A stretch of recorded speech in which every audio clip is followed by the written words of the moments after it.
I'm going to be talking about the four major types of joints, and the first one here is bony joints, and this is when two bones fuse together and form one bone and no movement occurs, and this is called synostosis.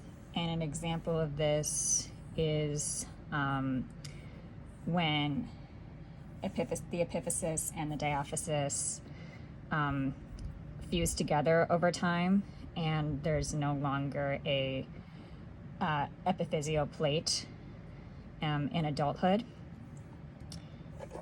The next type of joint is fibrous joints, and fibrous joints bond by short collagen fibers, and there's very little movement, and this is called synarthrosis. And one of the types is suture, and an example of this is this is when the cranial bones, like how the cranial bones are fused together. So this could be like a newborn baby's like skull, and this is kind of like how they're being fused together. So this would be the frontal bones, and these would be the parietal bones, and this would be the suture that kind of fuses them together. And as a baby, there would be a opening at first. The next example is called cartilaginous joints, and these types of joints hold bones together with cartilage and allow a moderate amount of movement, called amphiarthrosis. And there's two types.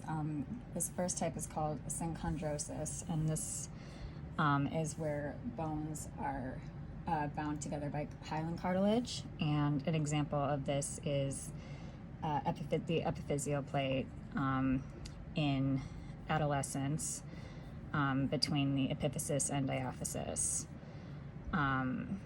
This would be the cartilage holding them together, the epiphyseal plate. And then the next type is called symphysis, and these are where bones are bound by a thick layer of fibrocartilage. And an example of this is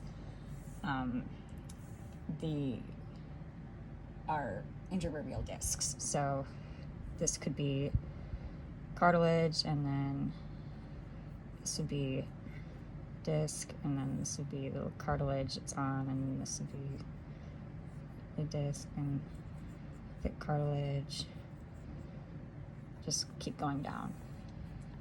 And the last example is synovial joints, and these are joints where the bones are connected through a fluid-filled cavity, and they can move freely, and this is called diarthrosis. And the example that the presentation gives is the phalange bones here. So here I have like the bones, and then within the bones is the joint cavity, and this is the narrow space between the bones where the synovial fluid fills the joint cavity. The green represents the synovial fluid, and then there's the joint capsule, and that surrounds the joint cavity, and I have that represented in the red here. And there's two parts to the joint capsule. There's the fibrous capsule, and that's on the outside, and that keeps the joint together and retains the fluid. And then there's the synovial membrane, and that's the inner part of the joint capsule, and that's the part that produces the synovial fluid. So the green substance I have here, and then I have the orange here, and that represents the articular cartilage, which is on bones, so that it reduces friction and generally cushions the bones.